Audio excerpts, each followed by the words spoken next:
All right. So good morning. My name is Jeff Paris from Epic Games. Really appreciate everyone being here, and we are going to start on time. Thank you for starting your day with us, and hope you find this session productive and interesting. Want to give a quick shout out, really, to all the folks that are part of the events, marketing, IT, and partnership team. There's a ton of work that I've now observed that goes on in putting things like this together, and it really runs incredibly smoothly, and that's thanks to a lot of people. So I just wanted to personally say thank you and really appreciate it. It sort of just happens behind the scenes, and it's pretty awesome. So appreciate that a lot. Also incredibly grateful to the panel who not only have agreed to travel down here and spend a few days with us, but have agreed to share thoughts, ideas, best practices. And so we're going to get into that in just a moment here. But super appreciate that, everyone who came from far and wide, and excited to hear your thoughts. So the topic that we have today, you see on the screen, and it's a fairly open-ended one, deliberately. And so our intention is to sort of surface ideas, start conversations. I don't feel like there's really any silver bullet that we'll take away from it, but more sets of conversations and ideas. And I made some notes. I'll just kind of read through them before we start. But I feel like if this session is successful, what will we have? What will come out of it? And I think there's kind of 3 or 4 things from my perspective. One, we'll crowdsource some good ideas and best practices from our colleagues here to my right, and that'll be, I think, helpful. If anyone walks out of this room and takes 1 or 2 actionable items away with you, I'll feel like that's a win. Things that you can bring back to your partners, your colleagues, your teams at your respective places of work and offices, and things you might think about implementing. That'll be great. And then sort of like figuratively, if we can all kind of lock arms and march out of here to marshal forward our collective agenda, which is bringing more folks into this ecosystem, the creator tools ecosystem. How do we drive that growth trend? How do we help people level up, think about career changes, think about careers that they might not have thought were available to them? And that to me is very exciting, sort of the notion that a rising tide lifts all boats. So very good, we'll get started. Last administrative thing, if you have questions afterwards, I think the easiest and most efficient way to handle things will be just sort of to grab us in the little alleyway, grab us in the hallway, grab us outside or over a cocktail. It's probably going to be easier to chat with folks and solicit their opinions when we're not on the panel and when we're not on the mic. So I think that will be easier. I'm just going to request for efficiency that we go in that direction. So with that, let me advance our slides. We kind of covered this, so I won't spend too long on this because we sort of talked about what we're going to cover, and I introduced myself. So we'll go forward into the panel. I think the easiest way to do this is whenever someone speaks for the first time, I've requested that they introduce themselves and give a sentence or so about who they are. I've got a great panel intended to be representative of a number of different industries, a number of different geographies, and we're really excited about that. With that, I will get started. And I don't know how many of these questions we'll get through because we always have more than we intend, but I think the conversation will sort of meander away and we'll figure out how we go. So I'm going to start with what I think is just sort of a basic sort of context setter. Notion is around talent acquisition. How do people find, attract, and retain talent? And so specifically for the panel, how do you identify, hire, and onboard entry-level talent today? How do relationships that you maintain with particular companies or industries or universities feed into that channel?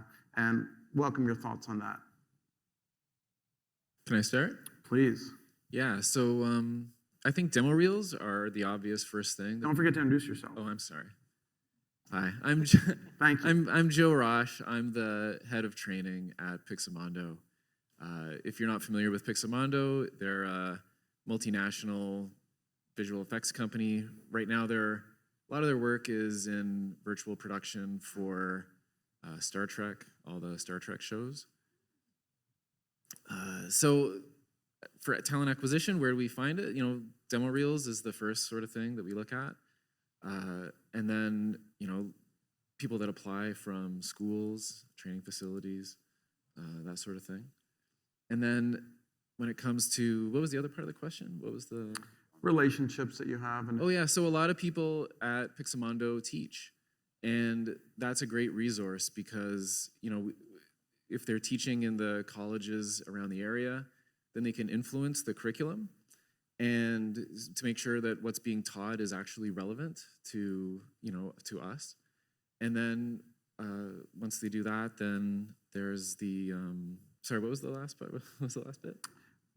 just sort of finding, attracting, and onboarding, and how do specific relationships like universities or adjacent companies influence that?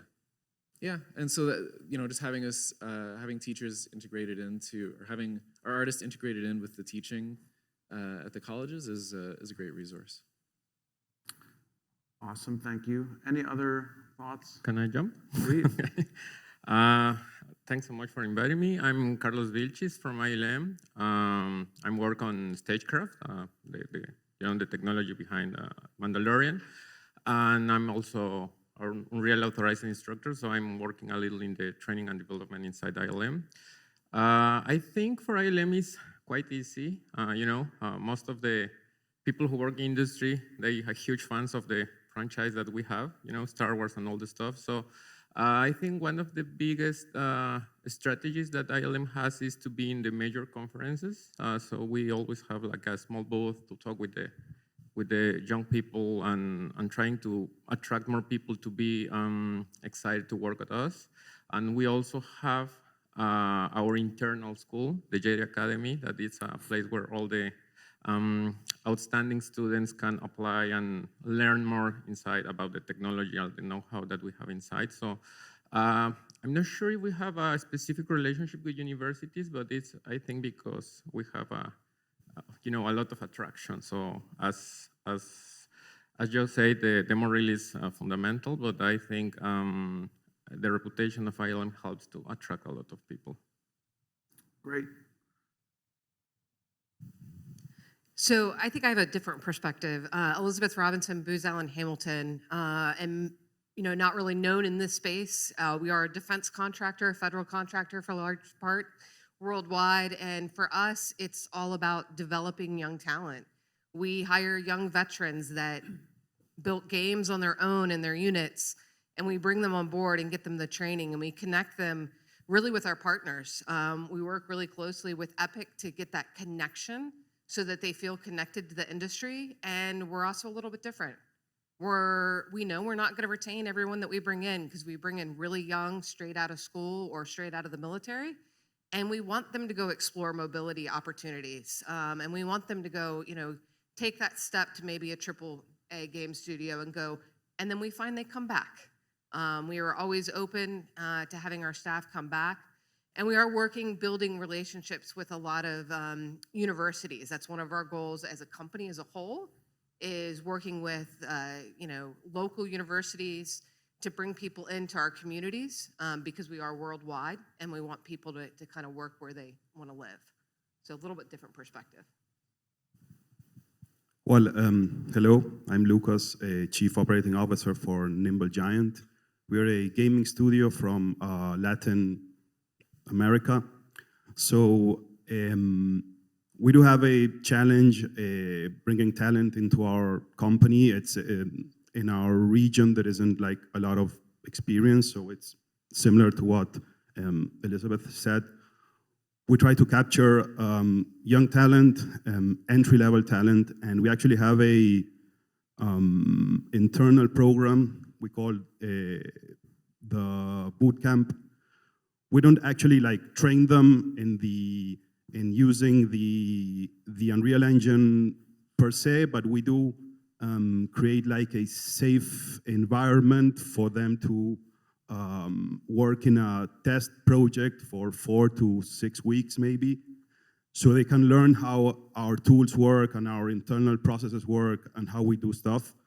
So they are like ready to be onboarded into our internal, into our actual production projects. Um, and well, we do games, so it's easier for us to retain people. But well, that's what we do. Great. My name is Donald Brady. I'm a partner in Deloitte Digital, and I'm part of the Unlimited Reality team, which is sort of all things consumer and industrial metaverse. That maybe is not something you associate with a bunch of accountants, but that is what we do. Like Elizabeth, we hire a lot of young people, ideally with exposure to sort of the creator tools ecosystem, who demonstrate a passion for the subject matter. They probably have strong software engineering skills and latent talent. And when we identify those, we sort of pull them into the team and mentor and apprentice them as part of our team by giving them access to interesting work and peers they can recognize and look up to and learn from.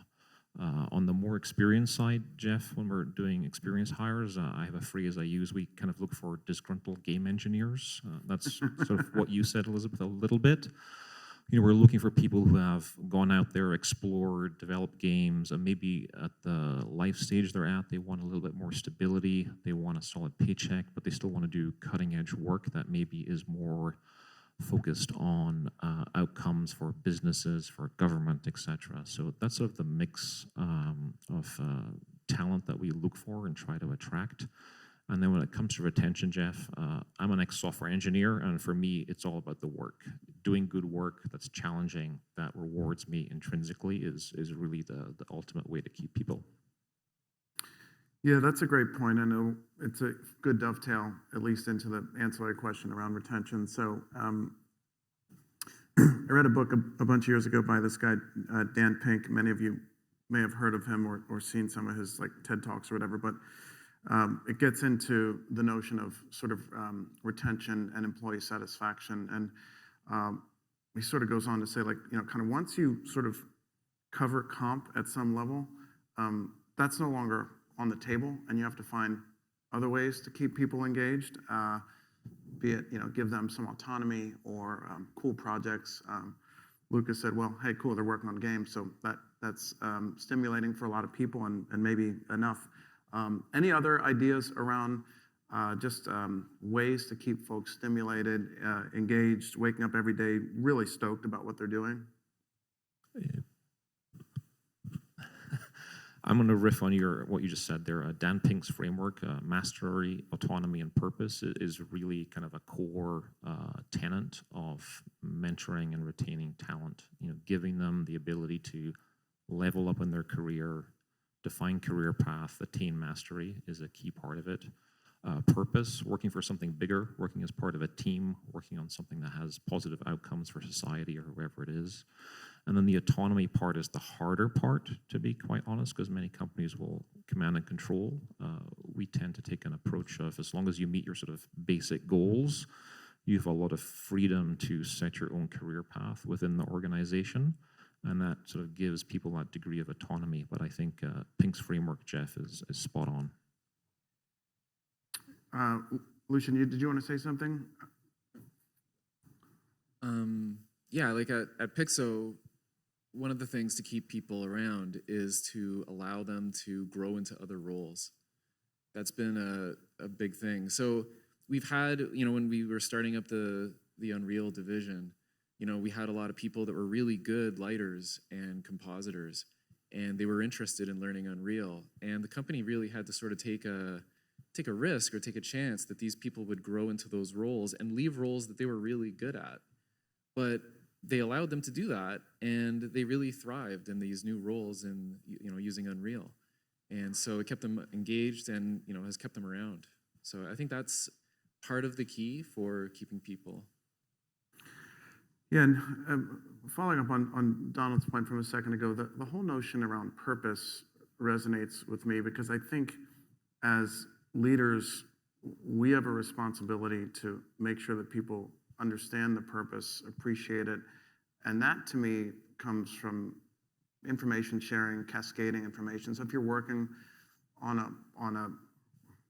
a shading element, or you're working on a specific level, or you're modeling something, if you don't understand, appreciate, and have an ability to get excited about So the bigger goal, the bigger deliverable, the bigger marketplace.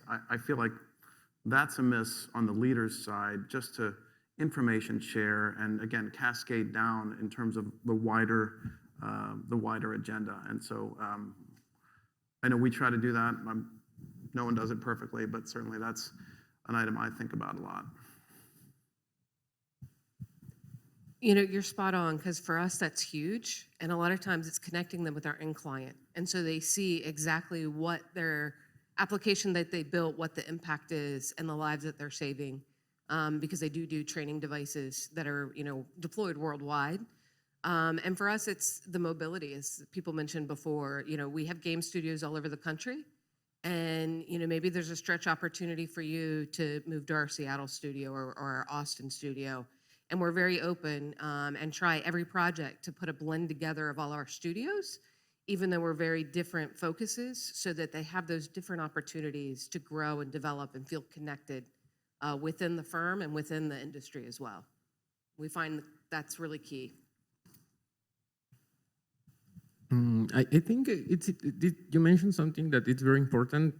I remember when I entered to ILM, I was hired to a specific project, but inside the company, the information is open. Obviously, you need to do a lot of signing agreements, but you can access information about projects 10 years, 12 years ago, the information how they did Jurassic Park is there. So if you want to read the documentation, that maybe is a little old, but I think that's part of the way to improve, to be part of something that it's big as a company. As they mentioned, people who construct histories and Imagineers.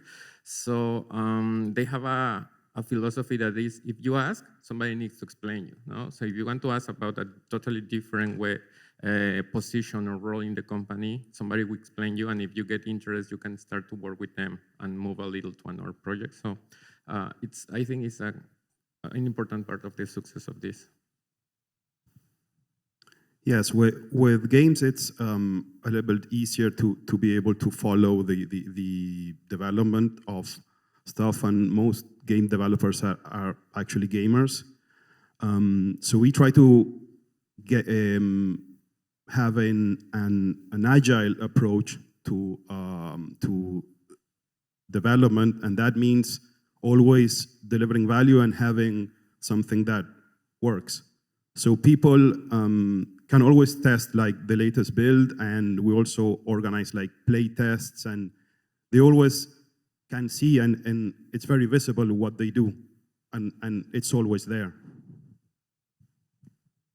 Great, those are awesome. We touched on this a little bit, and actually, Lucas, you mentioned it. I think the larger companies, it's easier to more formally have an onboarding program or training program or post-grad, classes of new sort of onboarded students that are joining. So I kind of get that model. I'm wondering if anyone has examples of other sort of quick start scenarios or ways that folks can come up to speed, because one of the things I think we all struggle with is people are so busy, and if you're not a big company, you may not have a formal big HR department, big onboarding department. I understand the larger companies are going to have that infrastructure.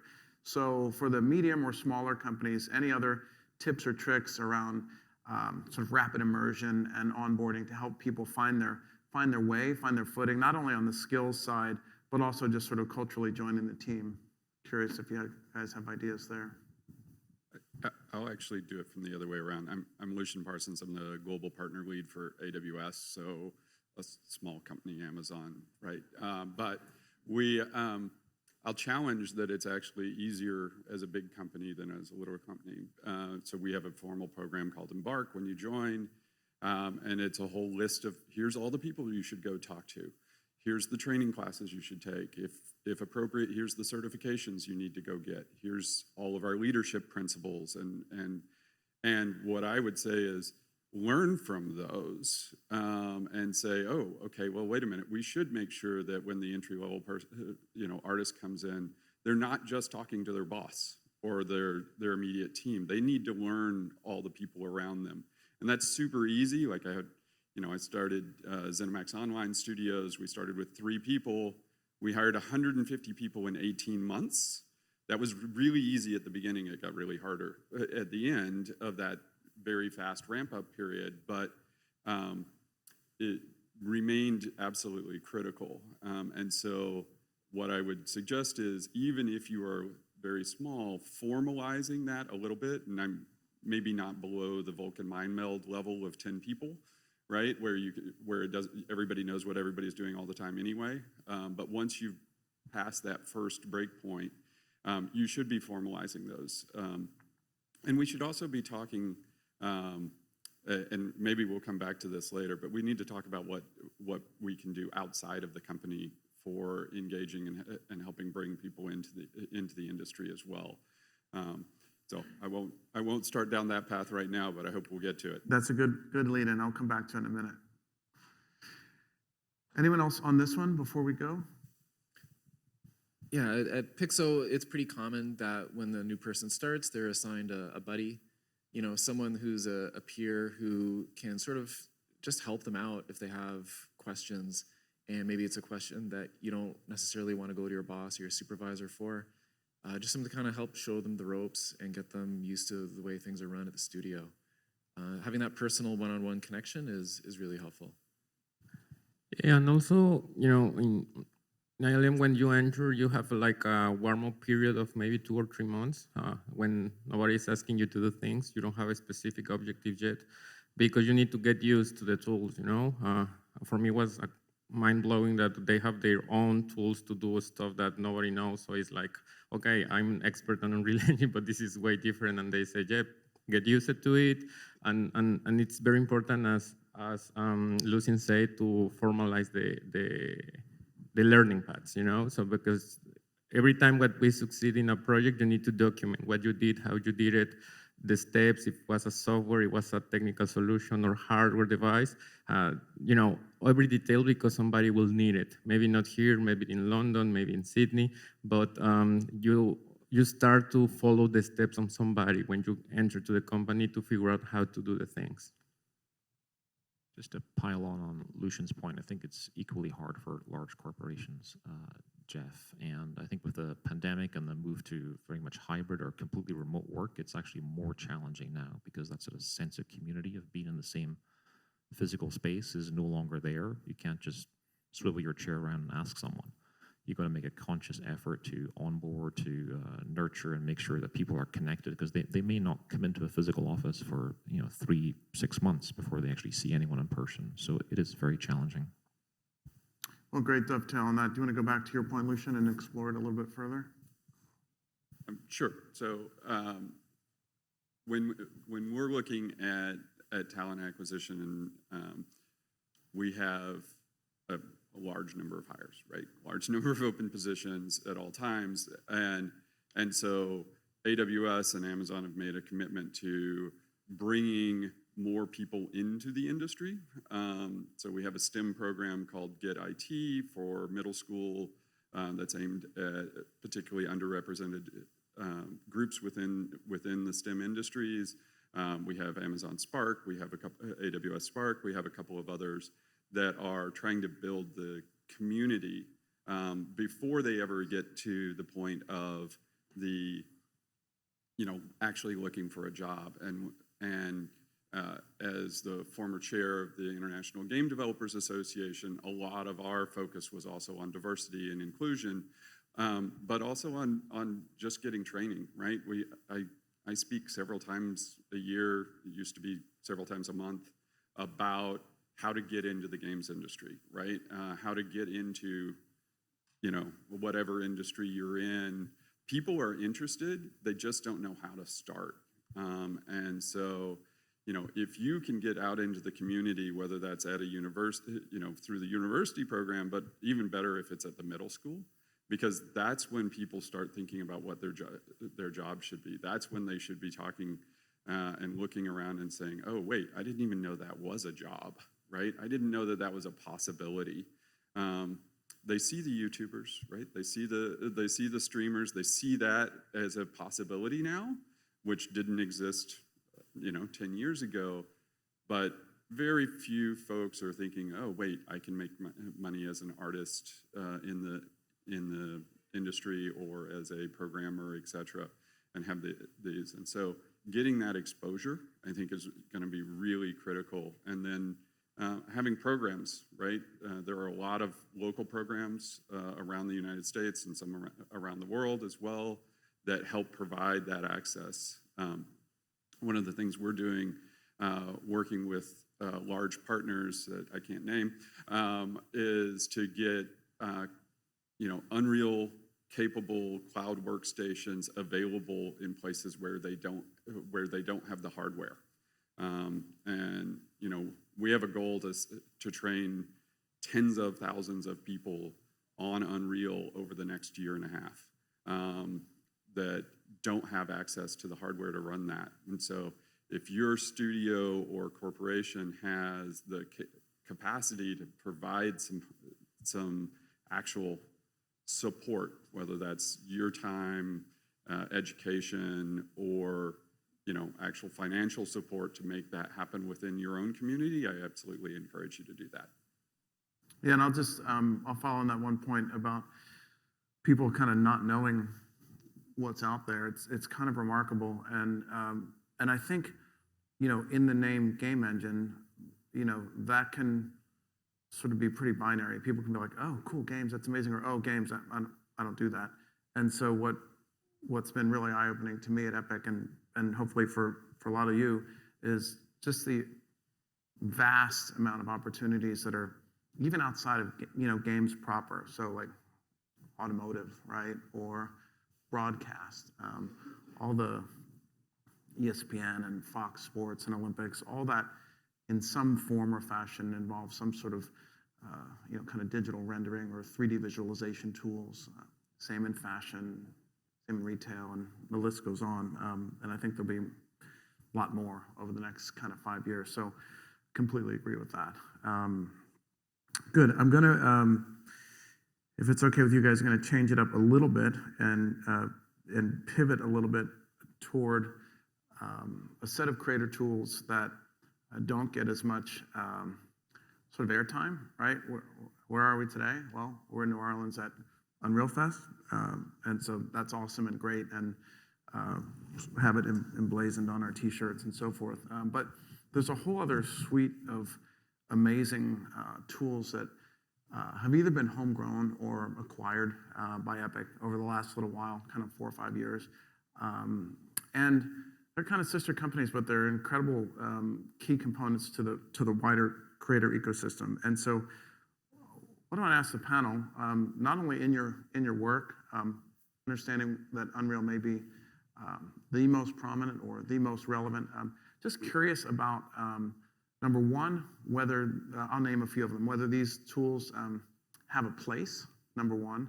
Number two, how have we done? Have we done an okay job, an adequate job, not so good job at communicating and helping you understand, well, what else may be out there? There's so many complementary tools. So the examples I'm talking about, you can kind of see the logos around the bottom of the screen here.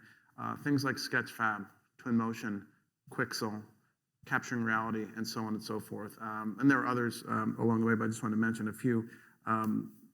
What's your level of utilization of them, if any, within your work, either internally or for clients? And have you heard about them adequately from us? Have we helped to introduce or train or offered any way to help introduce those into your work environments? Yeah, the Capturing Reality is a big tool we use all the time for processing scans, and mega scans is also really useful. Those are probably the two major ones that we use at Pixo. Okay, returning to the first question about, you asked about what we use Unreal Engine. At the beginning was difficult, I remember, because everybody at the ILM is like, we are a visual effects company, not a video game company, so they were skeptical about to use a video game engine. But I think as soon as the industry started to move into real-time graphics, become like a reality, and a lot of people inside the company was more worried about, I need to get into Unreal Engine because I have been using ILM tools 12 years or something like that. So we started to move into the, the bad teams that are working on virtual art department, creating all the assets and content for the movies with a different scope that they used to do. So it was a huge step to move all the company to this model, and we are working on it, obviously. And the resources that Epic gave us was, part of the success. So we use a lot of time the content of the learn on realengine.com, because for us was like the basic stuff to get into it. For people who never touch in their life, Unreal Engine is like, okay, I'm gonna go just slow steps. And we use, obviously, the Megascans tools are amazing to create content. So I think for us has been interesting, but the learning tools, I think, is something that we use all the time, to get the people into it, and it's very, very useful. All right. So I'm gonna change the premise a little bit here, probably again. But I think one of the things that when we talk about all these tools, and whether there's Unreals or anybody else's, and I work across the entire spectrum of game tools because I am the partner leader for games. But the thing that I've noticed, and that I think from a recruiting standpoint is really important to think about, is all of these new tools have fundamentally changed the foundation of a lot of these. You talked about people having to relearn and unlearn, the 12, 15, 20 years of, oh, this is the way I did it. My dad was a TV cameraman. I learned how to splice physical film when I was 8 years old, right? Actually cutting the film up from out of the cameras, and that doesn't exist, right, anymore. And so, as this fundamental transformation of real-time creative tools has come online, it's flattening the playing field for people coming into the industry. One of my colleagues was in the what do they call it? The Virtual Production Fellowship, the Epic's Virtual Production Fellowship, and his son sat off screen and watched the whole process, right? This whole couple of week process as he built his first virtual production. The colleague's a technical person. He learned how to use all these tools he'd never used before, because he wasn't a VFX person. He wasn't he wasn't a film person, but he learned how to use all of these things. And at the same time, his son, who was 17, was sitting off the side. Well, super exciting for the guy who's working on it. He's like, I made my first production, a little 5-minute short. His son went off and did the same thing in the next month and a half. And now, at the age of 19, is employed full-time as a Unreal developer. Didn't go to college, right? When we look at a lot of our job descriptions, we say, oh, must have 10 years of experience, must have 5 years of experience, must have shipped 15 titles. I love the ones where occasionally you see the must have 4 years of experience in this thing that's only existed for a year and a half, right? But we need to fundamentally think about, well, what is it we're actually looking for in our employees and in the people coming into the companies? And if it's a new technology, you need maturity. You need, right, in particular roles, but think about what the actual requirements could be, because a huge barrier to inclusion and diversity is having very high requirements listed on your job descriptions. And actually, even the ones that say optional or preferred, those actually become a large barrier to inclusion. So think about what's actually required, right? I must know Unreal. It might be the 18-year-old. It might be the 20-year-old who doesn't have that, who has the skills, and then hopefully you have some program in, or some ability to mentor inside to raise the work awareness. But when the fundamental ground shifts under an industry, we have to think differently about how we hire into it. Yes, I want to add something to that. We also have something that when we ask for experience, we don't mean like professional experience. We just ask for any experience.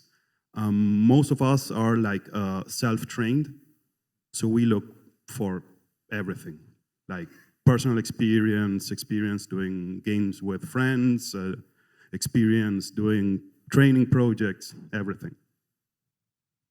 Absolutely. And I think, in a large business, one of the struggles we have is advocating for our studios. Getting those requisitions changed to eliminate college requirements was huge. Getting them to give job titles and profiles that matched the industry. And we were actually successful in doing that. Our artists didn't want to be called graphic designers because they're not. And so we as a community of senior leaders had to partner together and kind of go after that. And it made them feel more connected. They had their own identity in a very large ecosystem. We're over 30,000 people, and, they were getting lost in that. So by being able to advocate with larger processes for unique, inclusive type actions really goes a long way. And don't be afraid to do it, because when we push back actually to our CEO, we did it by bringing him to my studio and showing him what they were doing and meeting the team. And it was like, absolutely. And so we found that's the easiest way to do it, is show people exactly what they're doing. A little harder in the pandemic. But once they see it and they meet the people, they're more than willing to make the adjustments that leadership suggests. Yeah, excellent points, everyone. Thanks for that. Hey, sort of a corollary to that, and completely agree, and I think Epic has also been very enthusiastic about leaning into that as well, and I've seen a number of changes over the years as well.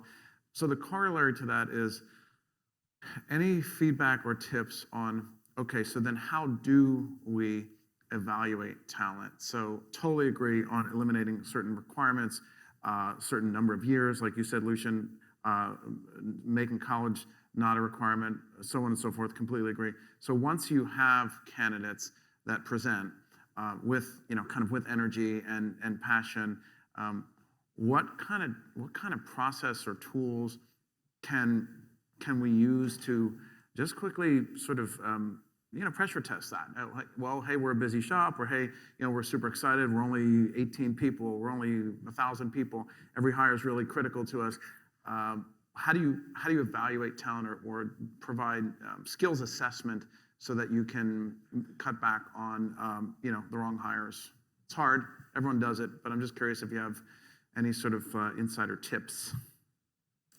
One thing that we've found just internally, if people are interested in changing roles, or if they're applying, if we ask to see what are your personal projects, what are the things that you work on in your spare time, and we find that there's a real good correlation with people that kind of are experimenting or doing things on their own, with people that kind of thrive in an environment where you have to learn new techniques. That's a great one.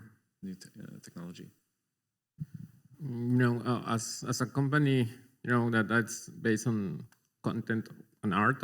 Obviously, it's easy to check a profile, a demo, the personal portfolio they have in ArtStation and things like that. But I'm thinking more the challenge we had in operational roles. Like in a stagecraft, we have a lot of people who spend years as camera operators, so you can just check the demo of a camera operator. It's just to believe that it's in the resume. But I think you need to give the chance to the people try to do another thing. And I'm remembering when I get into the stagecraft, we have a group of guys, they are camera operators from Australia, and they was asking, I want to get into virtual production. And he's like, man, you're working in virtual production. But they say, but yes, I'm just operating the camera. and they have the chance with Unreal Engine to do a fresh start. It's like you don't need to have a degree in computer animation to get into Unreal Engine because it's so easy, it's so basic, and you don't need to be expert on modeling and all this stuff. And these people become really excited about it. Really, I can start on this. I have 40 years, and it's no problem. It's so easy. So the option to let them try another roles and test the empowerment they have or the interest to get into something different, to be proactive, I think is the best way to check this guy is awesome. Let's give the chance to become now a Unreal Engine stage operator or something different. Those are great. Thank you. Good. Okay. I think I would be remiss if I didn't ask the panel for any, sort of blind spots that you think we might have as your partner, as Epic. Other things that you've seen from broader industry partners, be it game engines or just technology partners more broadly. How can we do an increasingly better job? How can we assist better in terms of things like enablement, onboarding, learning, upskilling from someone who's maybe been in a role for a little while, but looking to get kind of into the more advanced levels of work. So any feedback around things that Epic might be missing or things that you've seen from other partners that you'd like us to sort of consider taking on? I figured this would be useful feedback for us to go back and put pen to paper. I can start with formal certification. Jeff, I think a lot of our partners have pretty well-defined certification programs with progress to mastery, if you will. And having that established is quite important for the development of the community as a whole. And then anything in terms of sort of advocacy for the career path, for broadening the audience, and for, I think, reaching younger audiences. Someone mentioned middle school earlier, that there's people out there, they're in their middle school, they're playing Roblox, they're playing Fortnite, whatever, they're excited about creating, and making them aware of possible career paths to whether it's a game studio or big consulting is a really important part of community development. I would add more content for non-English speakers. That's something. Awesome. I just have to echo the certification. I've already talked to your team about it. We're working on some external certifications with major universities, and I hesitate with that a little bit because I don't want people to feel intimidated because the names of these universities intimidate me, and I already have a master's degree, and these are people that may not have degrees. So they're a little more, my team is a little more eager to reach out to industry certifications versus academic certifications. So we'd love to partner, and work to see what we can do across the space. Great. Thank you. Last question that I think we touched on is and this is an obvious one, but I just figured maybe some good learnings come out of this. How in the pandemic, and we talked about remote work, we talked about the complexity of not being able to have social interaction or swivel your chair around, as Donald said earlier. How has this impacted your ability specifically to recruit and attract talent? And what, if anything, have you done to deal with those challenges? It's big and open-ended, but I'm just curious what other tips or experiences you guys have employed in your different work environments. So I'll jump in here. So we stood up some organizations. We started with 8 technical exchange groups, and I lead our immersive one. And it's all about trying to connect across our entire firm. So we have 2,000 members in our immersive TXG, and it's all about how do we develop, engage, connect, and build intellectual capital. And we've brought in our partners. We've brought in several across the industry to come in and just do brown bags. And, there's times where it's just, hey, we're going to get together and do a spotlight on a project or a capability. And it's just an hour out of the month where they come together. And sometimes it's just, hey, we're going to have a coffee. We're going to have a happy hour. And finding ways for us to connect and we're very fortunate because we're a large business and they put the money behind it for us to do that. And now that we're coming out of it, we're doing more in person. But it's been a huge success, to connect existing talent. And it's also been able to bring people that were hobbyists that want to come into the space to connect with us and say, hey, I'd like to do this. And so we can reach out and build the team from internal. So again, we're in kind of a unique space, but I just hired a person who's 18 years of game development, has Unreal experience. We had to source over 300 leads before we could find one person, right? It took over 6 months. It's really tough, right? And that's for a company that pays pretty darn well. And so, what I would encourage, and I can look back at my experience at ZeniMax, at my experience at Mod Squad, any of the jobs in my past as well, is make sure that the people hiring have the right information and the right training to hire well. And if possible, partner them with somebody who can help them do the lead generation, can help them find people and vet people. You're gonna have to look at a lot of resumes. If you're a big name company or then you're gonna get a lot of inbound, and that just creates its own problem, right? Is that you have all these to go through. Being really clear on what it is you're looking for, and not the requirements you think you'd like to have, but really what is that job, and being clear on that. But then also having that training for the person who's actually doing the hiring. Whether that's the hiring manager or an HR person, whatever, whoever it is, making sure they're really clear on the role and really clear on not only the legal structure, because last thing you want to do is have somebody come back and say, hey, that was unfair, but also just the best practices and making sure that they're presenting your culture in the best possible way. Because you can hire a really great person who is not a great fit for the company. And that's just as bad as not hiring, or sometimes much worse.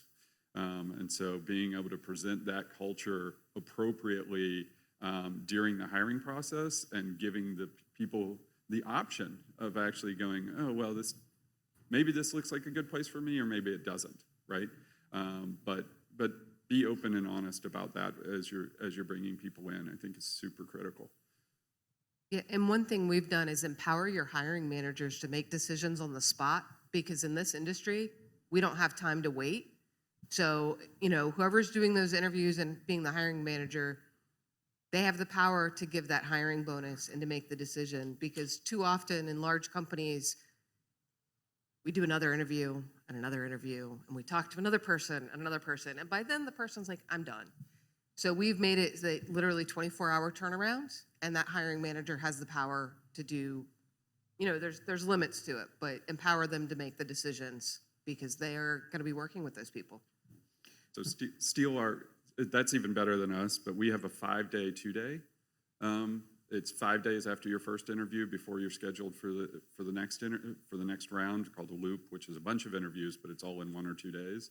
And then we only have 2 days after that person interviews to make the decision, and they get a go or no go at the end of 2 days. And frankly, I can't tell you how many times I applied for a position, previously, where a month later they would say, "Hey, we're interested in talking to you again." It's like, dude, I took a job 2 weeks ago. What are you talking about? And I want to add a different perspective out of ILM. Most of the time it's useful for the recruiters to have somebody to help them to find new people. I'm answering because my wife is a recruiter in a video game company, and all the time, as I'm, Unreal trainers, she asks me, "Can you give me good, good students?" And obviously, yes, this guy is really good at texturing. This guy is really good at a narrative process. So it's for her that is not an expert in Unreal Engine is like awesome.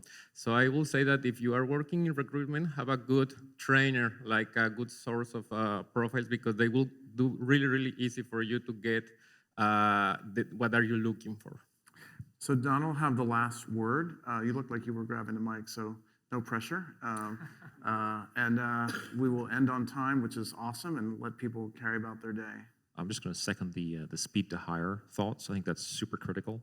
This is an incredibly competitive marketplace, and being able to move quickly is critical, and also being able to sort of instrument your hiring process and understand where leads are coming from, how often they're coming in, et cetera, is kind of very important.